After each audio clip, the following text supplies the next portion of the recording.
अरे उपहार तो हो खिलाऊं पर वाला के,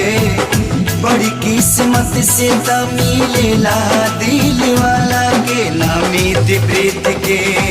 हो